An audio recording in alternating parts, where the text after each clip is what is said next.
Bismillahirrahmanirrahim. Allahumma salli ala Sayyidina Muhammad. Allahumma salli ala Sayyidina Muhammad. Allahumma salli ala Sayyidina Muhammad. Subhanallah walhamdulillah wa la ilaha illallah. Allahu akbar. Subhanallah walhamdulillah wa la ilaha illallah. Allahu akbar. Subhanallah walhamdulillah wa la ilaha illallah. Allahu akbar. Astaghfirullah wa atubu ilaih. Astaghfirullah wa atubu ilaih. Astaghfirullah wa atubu ilaih. Bismillahirrahmanirrahim. Assalamualaikum warahmatullahi wabarakatuh. Alhamdulillahi rabbil alamin wa bihi nasta'in wa ala umuri dunya waddin. Assalatu wassalam ala ashrafil anbiya'i wal mursalin Sayyidina wa maulana Muhammadin wa ala alihi wa sahbihi ajma'in.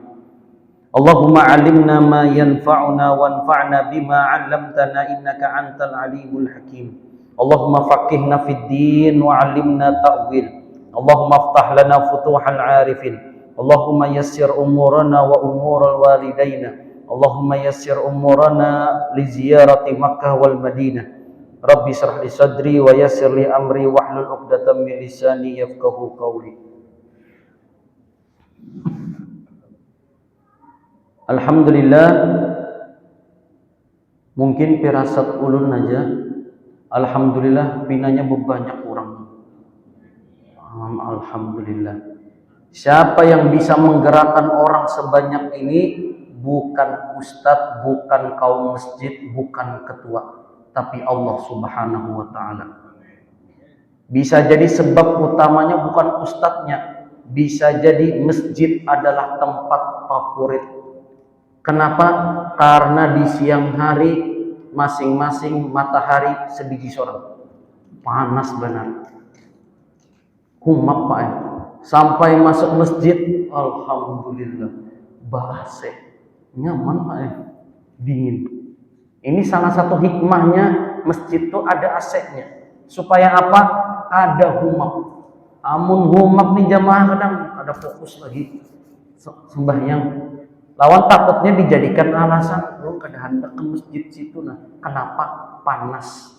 Nyaman masjid yang itu tuh. Nah, nyaman masjid yang itu AC dingin. Masjid sana dingin juga, kipasnya 10 kemuha. Nah, di macam-macam cara untuk membuat jamaah ini khusyuk beribadah. Mari sama-sama kita berdoa semoga majelis kita ini, masjid kita ini, dan ilmu kita semoga diberikan rahmat dan keberkahan oleh Allah Subhanahu wa ta'ala. Amin. Amin ya rabbal alamin. Kita lanjutkan. Qala al-musannifu rahimahullahu ta'ala wa nafa'ana bihi wa bi'ulumihi fi daraini amin ya rabbal alamin. Berkata pengarang kitab Riyadhus Shalihin Al-Imam Muhyiddin Abu Zakaria Yahya bin Syaraf An-Nawawi wa bisanadihi wa bihi wa ilaihi, dengan sanadnya sampai ke hadis 328. Wa an Abi Dzar, dari Abu Dzar. Siapa nama lengkap beliau? Abu Dzar Al-Ghifari radhiyallahu anhu, Allah meridhoinya. Qala, Abu Dzar berkata, qala Rasulullah sallallahu alaihi wasallam, baginda Nabi Muhammad sallallahu alaihi wasallam bersabda. Apa kata Nabi? Perhatikan apa kata Nabi ketika bertemu dengan Abu Dzar. Nabi bersabda, innakum, sesungguhnya kalian, sataftahuna, nanti kalian akan apa? Sataftahuna, membebaskan. Apa maksudnya membebaskan itu? Arba, suatu wilayah, yudhkaru fihal qirat, di dalamnya nanti disebutkan, di dalamnya ada qirat. Apa maksud hadis Nabi? Yang pertama, maksud hadis ini ternyata itu adalah kabar dari Nabi. Nanti kalian, kata Nabi, akan membebaskan itu membuka. Maksudnya membuka itu wilayah ini awalnya penduduknya non muslim. Para sahabat keluar dari Mekah Madinah menuju beberapa wilayah untuk menyebarkan agama Islam. Ini hikmahnya sahabat, Pak. Keluar itu, coba amun sahabat itu gawiannya di masjid apa? Berzikir di masjid Nabi. La ilaha illallah, berzikir aja. Kada keluar Mekah dan Madinah, apa yang terjadi? Kada sampai Islam ke Indonesia. Tetapi sahabat keluar ke Turki, keluar ke Konstantinopel, keluar ke Roma, keluar ke macam-macam negara untuk menyebarkan Islam. Dan ini sudah dikabarkan oleh Nabi bahwasannya wilayah ini nanti akan terbuka, dibebaskan. Maksud wilayah ini apa? Mesir. Khususan di hadis ini maksudnya ardo di sini Mesir. Wilayah Mesir. Kenapa? Ada apa dengan wilayah Mesir? Karena wilayah Mesir pada zaman Nabi itu penghuninya kebanyakan bukan Islam. Apa? Kristen Ortodok Koptik. Nah, Kristen Ortodok Koptik. Itu dulu. Tapi Nabi yakin sudah dapat kabar dari Allah, nanti Mesir itu akan dibebaskan. Maksudnya dibebaskan, masuk dakwah Islam di situ. Dan alhamdulillah Mesir jadi tempat yang luar biasa. Salah satu benteng Ahlus Sunnah wal Jamaah ada di Mesir, yaitu Universitas Al-Azhar Kairo. Itu luar biasa Mesir. Kemudian yudgaru fiha qirat. Qirat itu pecahan. Kalau pecahan duit Indonesia 100.000 nang habang itu yang pian ketujuh itu pecahannya 100, 200, 1000. Itu namanya qirat. Tapi di masa Nabi ada mata uang dinar, pecahannya itu disebut dengan qirat. Kalau kita receh malah. Nah, seperti itu. Kemudian wa fi riwayatin, di riwayat yang lain kata Imam Nawawi, sataftahuna, kalian akan membebaskan, akan membuka Misra. Nah, lebih jelas lagi, Mesir, negara Mesir. Wahia arbun, dan Mesir itu dinamakan di dalamnya qirat, ada qirat, pecahan-pecahan. Maksudnya apa? Sahabat Nabi nanti membuka Mesir itu kada langsung menguasai Mesir, tidak, step by step, perlahan, sampai akhirnya negara itu dikuasai oleh Islam. Kemudian apa yang dikatakan Nabi? Fastausu, berikan wasiat di sana, berikan kalam di sana itu bi ahliha, kepada ahli Mesir, penduduk Mesir, khaira, berkatalah yang baik. Nah, pesan Nabi ini, Pak, ke Mesir, sebarkan Islam sampai Mesir, apa? Berkatalah yang baik. Kadang Nabi menyuruh perangi orang-orang Kristen di Mesir, bunuh. Kadang berarti Islam ini agama yang betul-betul rahmatan lil alamin. Buktinya apa? Nabi ke Mesir, Nabi menyuruh sahabat ke Mesir tuh nyuruh berdakwah dengan perkataan yang baik. Ada datang dari Yaman, datang dari Mekah, datang dari Madinah, datang dari Mesir ke masjid.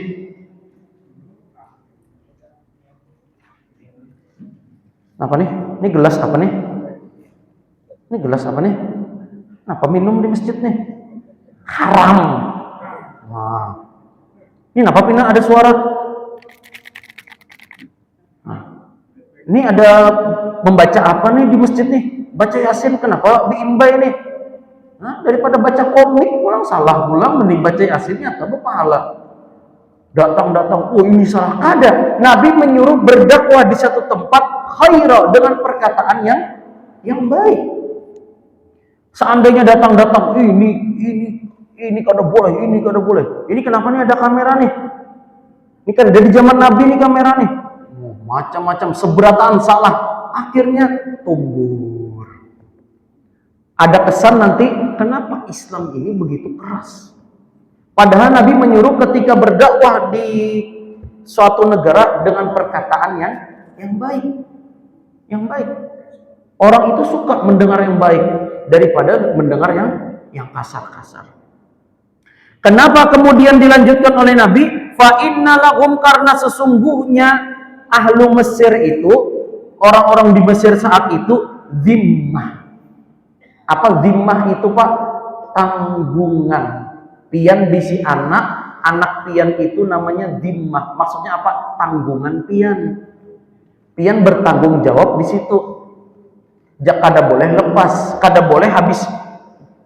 Apa bahasanya, Pak? Lain bu ulah, anak. Namanya bu ulah anak nih, nyaman aja pindahnya. Misalnya anak habis brojo terus keluar, dibiarkan anak, kada bertanggung jawab, kada boleh. Biarkan aja, ada mamanya ngurus, kada boleh. Tugas pian membiayai anak, memakani, mendidik. Ini bisi anak nyaman muulahnya aja, sekalinya pas anak keluar kada mau bertanggung jawab. Mendidik anak kada mau, menyekolahkan anak kada mau. Saraba kada mau tuh, Bang. Na'udzubillahi min dzalik. Kada boleh. Karena kata Nabi, ahlu Mesir itu zimmah.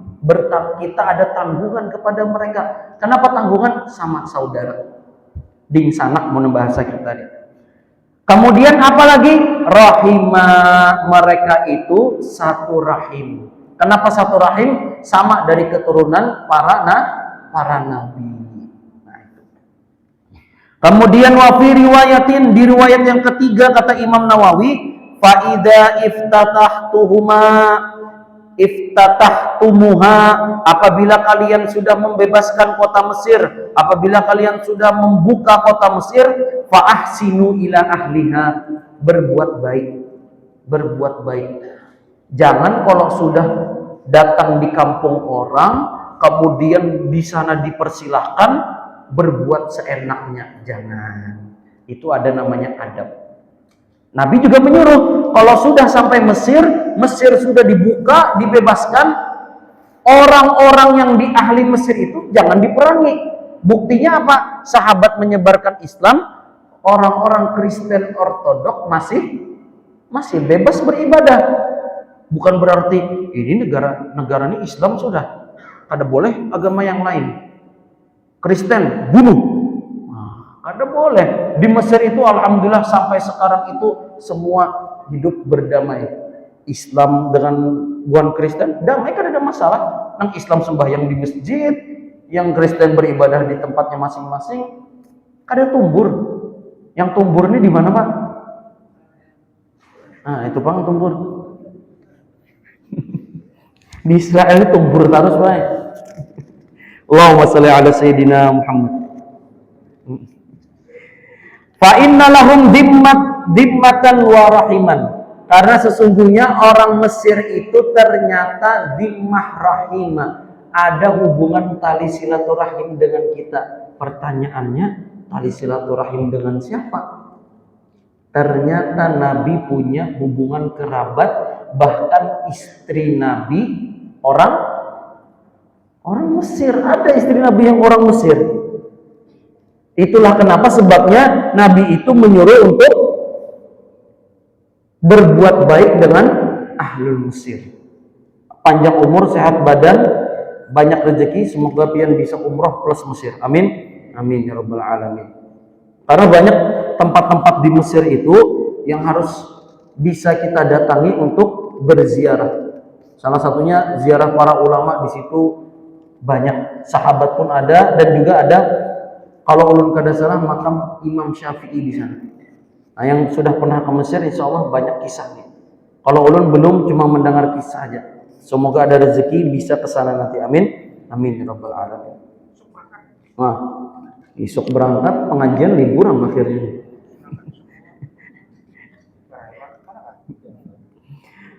Qala, apa kemudian berkata Nabi, dhimmatan wasihran. Maksud dhimmah itu tanggung jawab kita sebagai saudara muslim, wasihran ada hubungan pernikahan. Maksudnya hubungan pernikahan karena Nabi ada punya istri orang Mesir. Rawahu Muslim. Kemudian qalal ulama berkata, siapa istri Nabi yang dari Mesir namanya Pak? Maria Al-Qibtiyah. Nah, itu istri Nabi, beliau orang Mesir. Qalal ulama berkata, ar-rahimu maksud rahim itu allati lahum kaunu Hajara ummu Ismail. Maksud rahim di sini dijelaskan oleh para ulama yaitu Hajar. Hajar itu ibunya Nabi Ismail. Nabi Ismail itu datuk dari baginda Nabi Muhammad sallallahu alaihi wasallam. Datuknya Nabi ke atas itu Nabi Ismail, ibunya Nabi Ismail itu nama beliau Hajar. Nama beliau Hajar. Sampai ke Indonesia tambah Siti Hajar. Minhum dari mereka kaunu Mariyata ummu Ibrahim, dan juga ada dari sisi yang pernikahan yaitu Maria. Maria itu ummu Ibrahim. Nah, ini tadi Maria Al-Qibtiyah. Punya anak dari Nabi itu Ibrahim, wafat pada umur 18 bulan. Di mana makamnya? Di Baqi. Baqi masuk pintu pertama nanti ada batu model besusun seperti itu makam anaknya Nabi Ibrahim.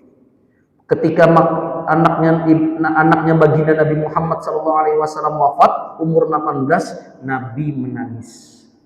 Ketika Nabi menangis itu sahabat melihat, amma tardo ya Rasulullah, wahai Nabi, tidakkah kamu ridho dengan keputusan Allah ini bahwasanya anakmu wafat? Apakah kamu tidak ikhlas? Kata Nabi, ana ridho, saya ridho. Kemudian air mata apa ini nih? Kenapa pian menangis wahai Nabi ketika anak pian meninggal? Bukankah itu takdir Allah? Kata Nabi, ini air mata kasih sayang.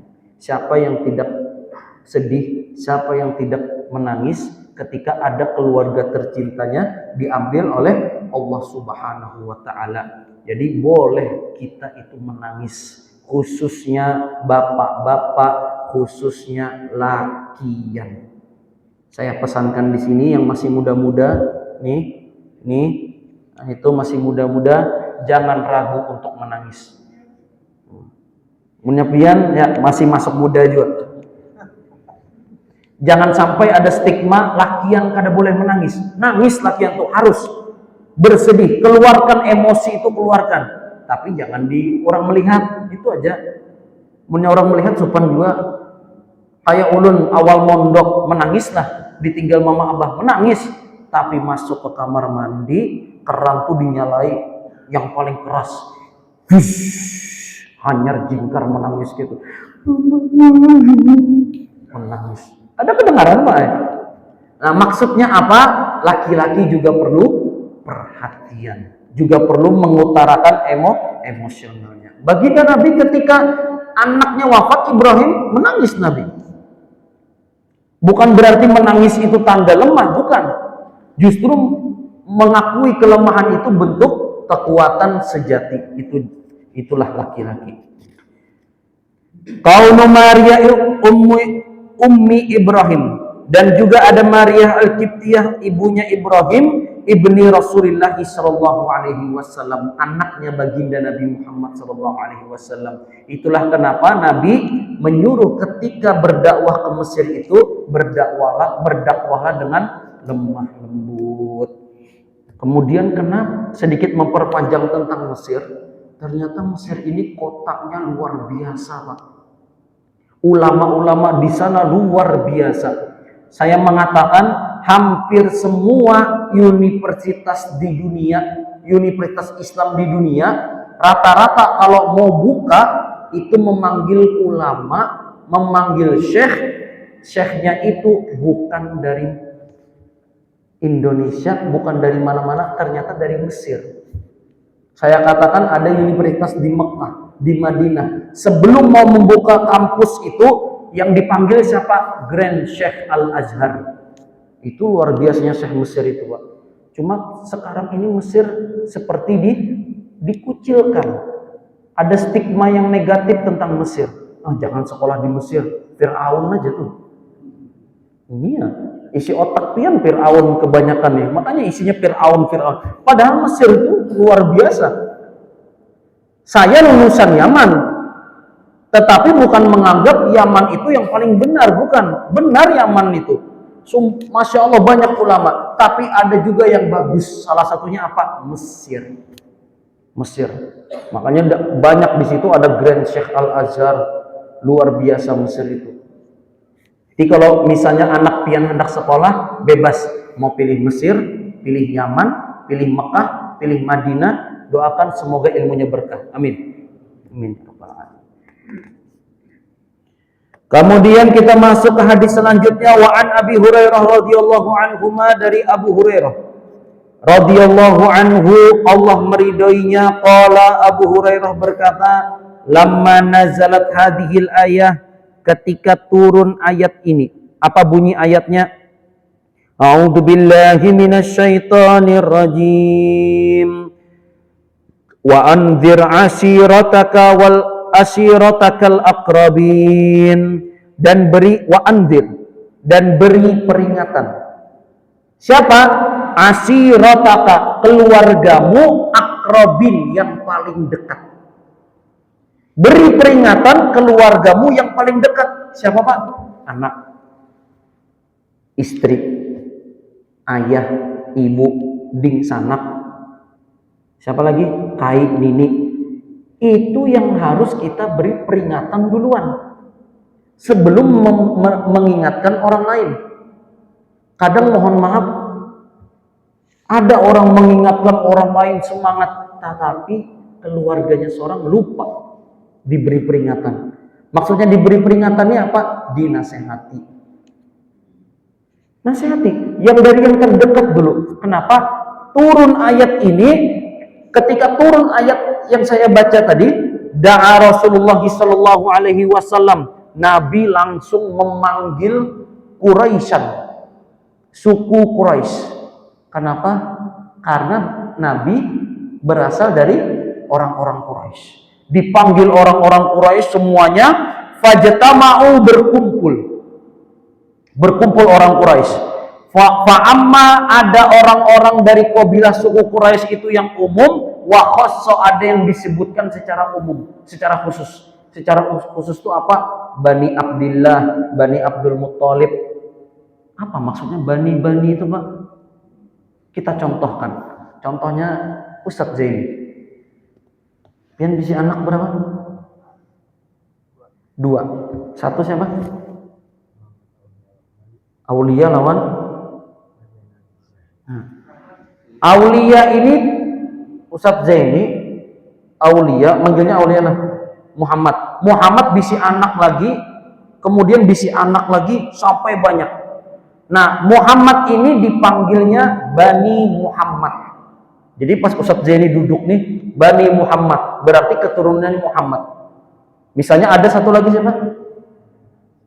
Azizah, saya panggil Azizah, Bani Azizah, anak keturunannya Azizah. Nah, seperti ini Nabi mengumpulkan keluarga-keluarganya supaya apa? Supaya ingat. Muna kita wah ini jangankan ngaran datuk Pak, ngaran kai gini. Siapa ngaran kai?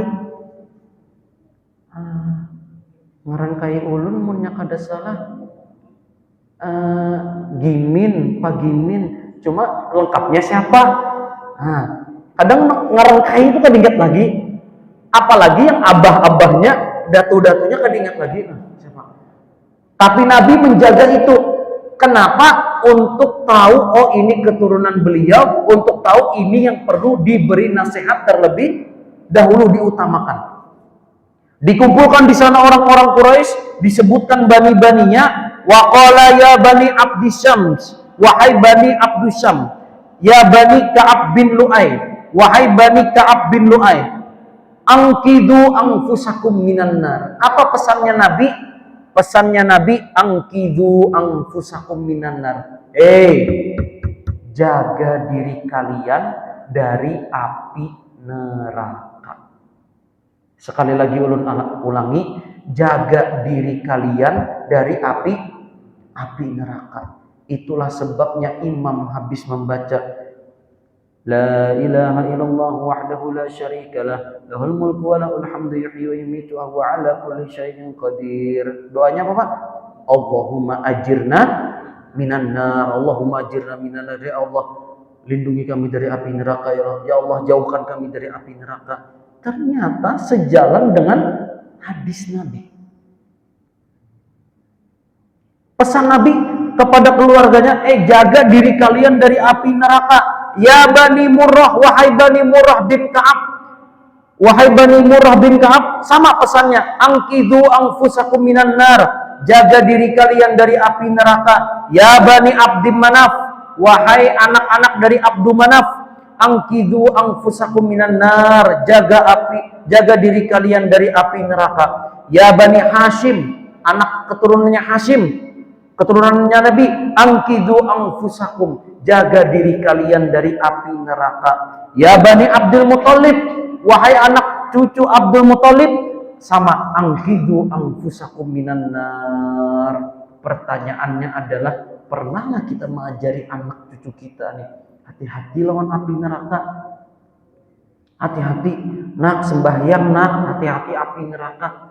Kenapa? Kan tujuan kita sholat, tujuan kita pengajian, tujuan kita silaturahmi seperti ini, bertatap muka, tujuan kita baca Yasin, ujung-ujungnya tujuannya apa Pak?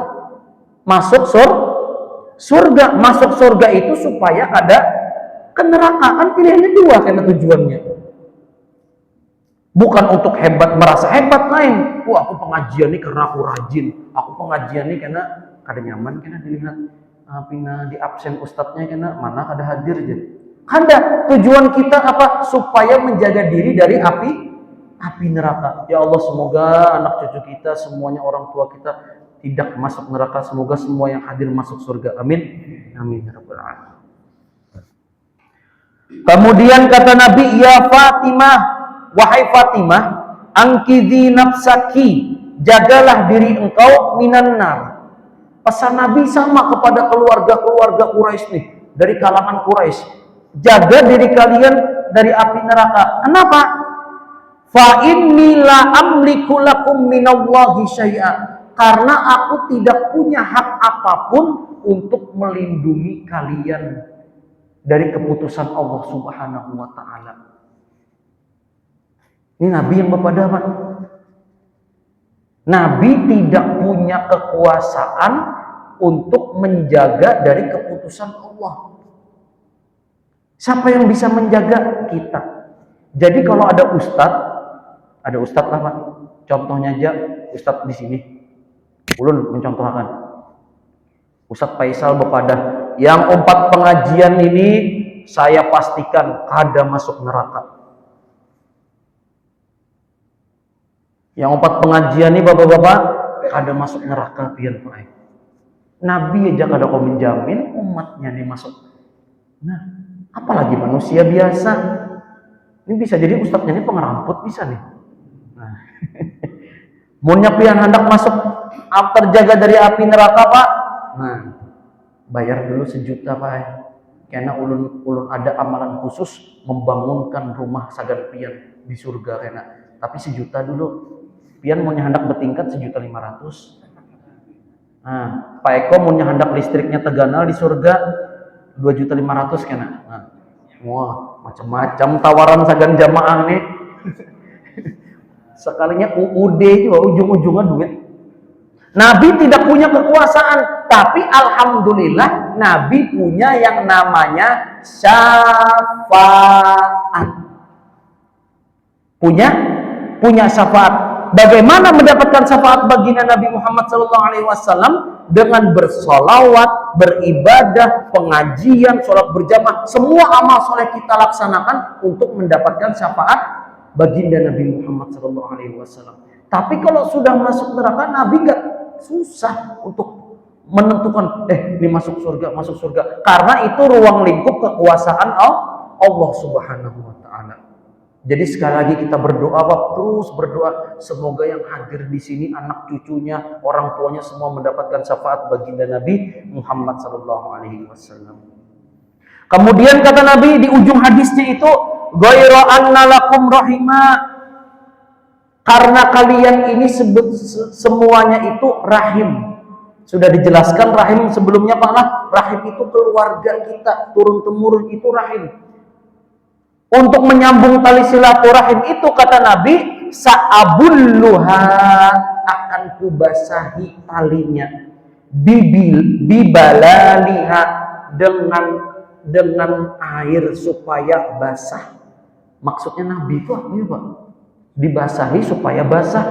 Tali itu, yang tali itu kan ada tali jabuk Pak lah, atau bahasanya tali rapia atau tali apapun itu, kenapa bisa putus? Kering. Tali apa tuh, tali rapia tuh punya lawas terjamur matahari, itu kan bisa diapa-apain, ditek itu pagar. Nah sama, nah jabuk bahasanya tuh bujur Pak. Tali silaturahmi itu kalau tidak dibasahi terus ujung-ujungnya, nah pagar Pak. Dibasahinya dengan apa? Dengan silaturahmi, bertemu, salam-salaman, makan bersama, ditraktir, diundang acara tasmiyah akikah, diundang nikahan, diundang syukuran. Salah satunya setelah sholat isya, setelah zikir, amalan apa terakhir Pak sebelum bulik? Allahumma sholli ala Muhammad. Kenapa bersalaman? Supaya tali ini basah terus. Nah, kalau sudah kering, dah pagat. Kalau sudah pagat, hadis yang sebelumnya, maka Allah akan memutus hubungan dia dengan Allah Subhanahu wa Ta'ala. Inilah pentingnya sekali lagi dijaga betul-betul tali silaturahim Pak. Pian lawan ding sanak pian, ibu lawan keluarga pian bu, lawan laki pian, lawan anak pian. Panjang hadis silaturahmi ini, kada tuntung-tuntung mulai semalam. Kenapa? Banyak. Ini membuktikan pentingnya tali silaturahim ini. Ada ding sana, kada beweaan lagi, kada bepandiran lagi. Perkara apa? Warisan. Ada ibu-ibu kada hendak betaguran lagi lawan tetangganya, kenapa? Kesalah pandir aja. Ada bapak-bapak kada betaguran lagi lawan ding sanaknya, kenapa? Gara-gara tahuah masalah sepele. Ada lagi yang kada bepandiran macam-macam, kada sepele Ustaz, ganal tuh masalahnya. Ini penting. Ada anak kada mau lagi bepandiran nang mama, kenapa? Bekelahi tahuah. Ada orang tua kebanyakan menuntut kawan anak, ada juga akhirnya apa? Anak buka ke Jakarta, kabur. Ada juga. Inilah akhir zaman, banyak silaturahim ini akhirnya putus. Pagat. Akhirnya salah pulang menerjemahkan agar tali silaturahmi tidak putus. Pinjam dulu 100, bukan berarti minjam duit juga Pak. Terkadang minjam duit itu yang mulah tali silaturahmi putus. Bujur atau bujur Pak? Minjami duit itu yang mulah tali silaturahmi putus. Kenapa? Hendak menagih supan, hendak ditagih inya sarik, nang buhutang ini lebih galak daripada yang dihutangi. Itu salahnya. Cuma di sini ulun mengingatkan sekali lagi pentingnya menyambung tali silaturahmi. Hadirnya ulun di tengah-tengah pian, ulun mengoceh dari awal membaca hadis nih, bukan maksud apa-apa Pak. Bukan maksud ulun menandakan ulun ini lebih pintar dari pian, kada. Tapi di sini momen kita bersilaturahmi. Alhamdulillah. Dengan ini menyambung tali silaturahmi supaya basah tadi.